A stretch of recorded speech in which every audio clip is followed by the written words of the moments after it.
O presidente Lula deu uma entrevista hoje a uma rádio do Amapá chamada Diário FM. E ele falou algumas coisas aqui, a entrevista foi muito boa. Ele está nos trinques, está na ponta dos cascos, muito inteiro. Mudaram esse fundo. O Sidônio, nós tivemos com o Sidônio, o ministro da SECOM, na semana passada. Ele se queixou, assim, um cara muito inteligente, muito atilado, muito esperto, tem um desafio enorme pela frente, está fazendo o que tem que fazer, cobrando muita briga. E ele comentou sobre o fundo de entrevistas do Lula da semana passada. Se vocês repararem, é uma zona, parece mosaico assim, de loja que vendia maconha nos anos 70. Um troço meio psicodélico, tal, tudo assim, feito para você não prestar atenção em quem está falando. E dessa vez fizeram esse fundo aqui, ó. É uma mata, né? Isso aqui é fake, mas pelo menos não é aquela loucura, olha só. E nós construímos o pacto, você sabe? Tem que fazer projeto executivo, tem que acertar, fazer licitação. E quando eu digo que 2025 é o ano da colheita, é porque nós ficamos plantando esses 2 anos, reconstruindo, carpinando, colocando semente, adubando, e agora é a hora da colheita. E é por isso que nós vamos fazer muitas coisas. Você vai participar disso, Luiz, você vai acompanhar. Nós temos muita coisa para entregar ao povo brasileiro, ao povo do Amapá, e eu tenho certeza que esse será o grande ano do Brasil. Será o grande ano porque a economia está bem, a economia está crescendo, a inflação está controlada, porque o salário real está aumentando, porque a política de crédito está aumentando, porque nós temos programas para a educação que nunca tinha acontecido nesse país. Então, é um ano que eu estou com muita vontade de trabalhar, muita vontade de participar dessa colheita e muita vontade de entregar os resultados dessa colheita para o povo brasileiro. É por isso que eu disse que 2025 é o ano mais importante do meu governo, porque quem passou 2 anos reconstruindo o país, agora tem que entregar para o povo o resultado daquilo que nós trabalhamos 2 anos. Presidente, disse por aí, né? Se diz por aí, no adágio popular, inclusive, que não se constrói o futuro sem olhar o passado. O governo do senhor adota essa premissa ou só tem olhado para frente porque o passado desmontado, como o senhor tem dito, não tem nada de bom a nos ensinar? É isso? Olha, o que a gente aprende de bom com as coisas ruins é para a gente não repetir as coisas ruins. Eu acho que houve um interregno de governo depois do mandato da Dilma, depois do impeachment da Dilma, com a entrada do presidente Temer, com a entrada do outro cidadão aí. Eu acho que houve um... Ele não fala o nome do Bolsonaro, né? Interessante. Não é a primeira vez. O nome do cidadão aí. Aí ele fala mais. Vazio na brasileira, porque você se deixou de construir. Eu poderia perguntar, em todo o estado que eu vou, o que foi feito nesses 7 anos depois do impeachment da Dilma? Quase nada foi feito nesse país, na educação, na saúde, na cultura. Então, foi tudo desmontado. Então, eu fico olhando para o passado recente para não repetir nenhum erro que eles cometeram e tentar fazer as coisas que o povo tem expectativa para o futuro. O que o povo está imaginando nesse instante? O povo brasileiro quer paz, quer sossego, quer trabalhar, quer receber um bom salário, quer cuidar da sua família, quer estudar, quer ser empreendedor. O jovem hoje ele não está mais disposto com a vontade que eu tinha 60 anos atrás de trabalhar numa fábrica para ganhar o salário mínimo.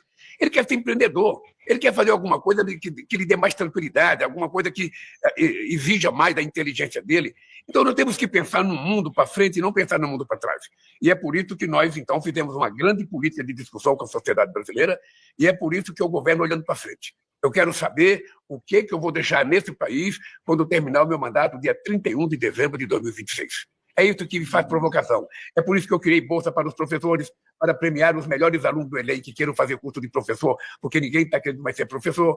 É por isso que nós criamos o Pé de Meia, para não permitir que meninos e meninas de 14, 15, 16 anos desistam da escola para ajudar a família no orçamento familiar. É por isso que nós estamos criando escola de tempo integral, para que a criança fique mais na escola, aprenda mais. É por isso que nós fizemos convênio com quase 6 mil prefeitos, para que a gente possa alfabetizar o Brasil inteiro até o 2º ano do ensino fundamental, porque se essa criança não for alfabetizada até os 2 anos, ele vai ter problema daí para frente. Então, são programas como esse, é por isso que nós vamos inaugurar mais um Instituto Federal do Amapá até terminar o meu mandato. Então, são essas coisas que me fazem olhar para frente e dizer qual é o futuro do Brasil. O que eu quero do Brasil? Eu quero o Brasil com uma sociedade empreendedora, com uma sociedade otimista. Outro dia eu disse que eu quero uma sociedade de classe média. Ou seja, no fundo, Luiz Melo, eu quero dizer o seguinte, nesse país é proibido proibir as pessoas de sonharem. As pessoas sonham e cabe ao governo tentar fazer com que esse sonho se torne realidade, não fazendo o sonho acontecer, mas criando oportunidades para que a pessoa possa conseguir realizar o seu sonho. É isso que eu pretendo fazer. Eu tenho 2 anos muito, mas muito primorosos na minha vida. São possivelmente os 2 anos mais importantes da minha vida, porque eu acho que eu preciso entregar tudo aquilo que eu prometi para o povo, e eu quero entregar porque eu quero sair de cabeça erguida, como eu entrei, de cabeça erguida, descer a rampa e lá cumprimentar o povo. Não quero fugir para Miami, não quero deixar de colocar faixa no presidente que ganhar as eleições, não.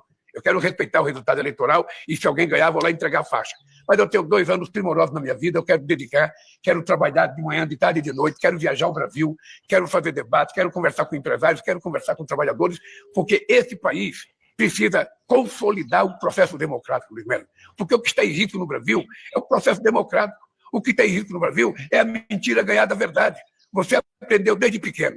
Acho que a tua mãe lhe falou muitas vezes: meu filho, a mentira voa, a verdade engatinha. Então nós estamos vivendo num mundo em que a mentira tem ganhado um espaço extraordinário. É só ver as eleições nos Estados Unidos, é só ver o que está acontecendo na Alemanha, o que aconteceu em outros países, para a gente poder dizer: a coisa mais importante que nós temos que fazer é fazer o povo entender que a democracia é o melhor sistema de governo. Muito bom isso aqui. Eu estava falando com o Moisés Mendes ontem, Vinícius, sobre como o Lula levanta a bola e pouca gente vai lá e aproveita para chutar. O Lula é como se fosse assim um meia esquerda talentoso, tal, passa a bola para o fulano, tal, não sei o quê, para o Camilo não chuta no gol. Passa a bola para o Haddad não chuta para o gol, para o Padilha e assim por diante. Não tem uma consequência do que ele fala e a repercussão no próprio governo para continuar esse debate. Ele está dizendo coisas importantes. Vai aceitar a perda das eleições se isso ocorrer, não vai fugir para amanhã, está se referindo ao Bolsonaro. 2, está dizendo sobre a importância desse governo dele para recobrar a credibilidade do Brasil e das instituições democráticas. 1 dia ou 2 depois da entrevista do Múcio lá no Roda Viva, que foi uma vergonha, golpista, criminosa, mas o Lula está respondendo da maneira dele. A resposta correta seria a demissão do Múcio ontem. Não ocorreu e não ocorrerá tão cedo. Mas esse é o Lula. Eu tenho falado muito aqui do isolamento que o presidente tem e na crença de que ele vai fazer milagre sozinho. Tem mais sei lá quantos ministros que precisam ajudá-lo. E aí o chamado non sequitur, né, em latim. Você precisa dar consequência, dar sequência ao que o sujeito fala para poder complementar. E aí os ministros podem muito bem ir nessa onda e insistir nesses pontos que ele está levantando, inclusive com relação às fake news, ao que ele fala do Trump. Mas você não vê nada, é um deserto de homens e ideias enquanto a extrema-direita vai narrando e tentando emplacar as suas mentiras, como disse o Lula. Vou começar por aí, Vinícius, depois eu vou passar outro trecho importante dele, que ele fala de um tema que você gosta muito, que é empreendedorismo. Diga lá, meu caro. Pois é, né, empreendedorismo, ele não fala exatamente isso, ele fala em construir sonhos, né? Não adianta você querer que o trabalhador vá alcançar seus sonhos com a ideia do eu presa, né? Do trabalhador que acha que tem uma empresa, mas está preso a um emprego não qualificado, que não está lhe rendendo nenhum tipo de reserva previdenciária, e se chamando de empresário, porque pode fazer seu próprio horário. Aí é dessa maneira que o governo... Ele vai falar, mas não é nesse trecho, é a partir do minuto 9. Eu queria primeiro você falar sobre isso aí, mas ele fala mesmo de empreendedorismo. Ele fala? Então tá bom, porque o que a gente viu, por exemplo, o pé de meia, tão atacado, o governo teve que fazer tanto esforço para conseguir manter o pé de meia, e é exatamente disso que se trata, uma possibilidade real de ascensão de classe, porque é manutenção do estudo, incentivo a uma carreira que ele está valorizando. Não há muito que o governo federal possa fazer em relação ao ensino fundamental e médio, que está a cargo de prefeituras e governos estaduais. O que dá para fazer, esse governo tem feito. Nada nem perto foi feito pelos 2 governos anteriores, né? O que houve foi redução de direitos trabalhistas, aumento zero do salário mínimo, e aí entra a questão das mentiras, né? Das mentiras que ele fala, que hoje em dia, tudo que essas pessoas criticam são coisas que ou o governo Bolsonaro fez o contrário, ou simplesmente não fez nada, eles acham que o Lula está fazendo pouco, né? Quando o Haddad estabeleceu um teto para o aumento real do salário mínimo, veja, sem tirar o aumento real do salário mínimo. Todos reclamaram, está atacando o salário mínimo, oposição, com uma cara de pau. Bolsonaro não aumentou nada. Deu 0% de aumento. E agora eles querem reclamar. Por quê? Porque trabalham com a mentira, com a desinformação. E aí eu acho que tem tudo a ver com o que você falou, Kiko. Ele levantou várias bolas para que se coloque como uma agenda na arena pública de debate, né?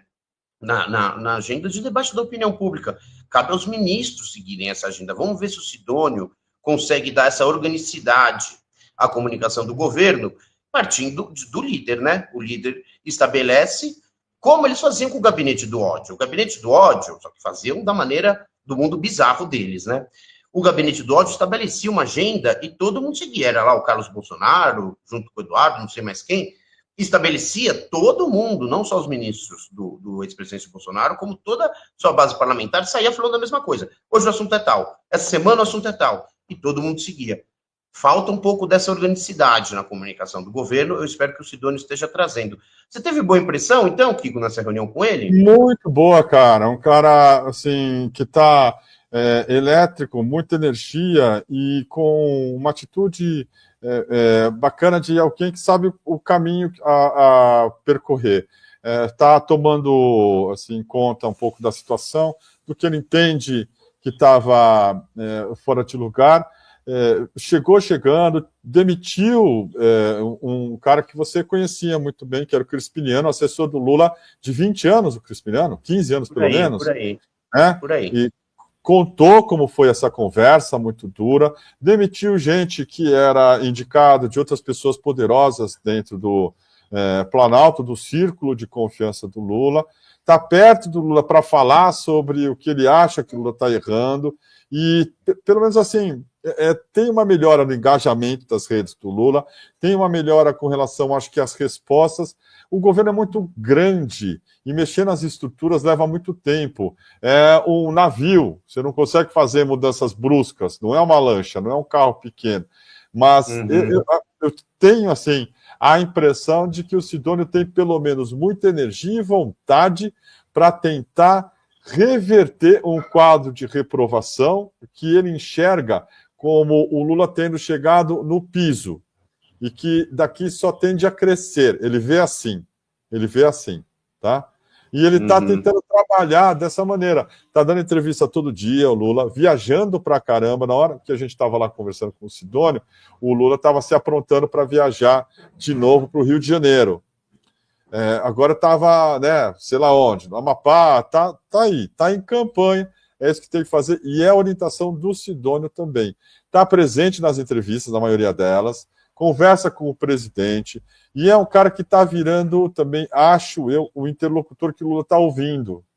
Lula, pela idade e pelo tamanho que ele tem, acaba, sei lá, né, desfazendo de uns e outros, não por maldade.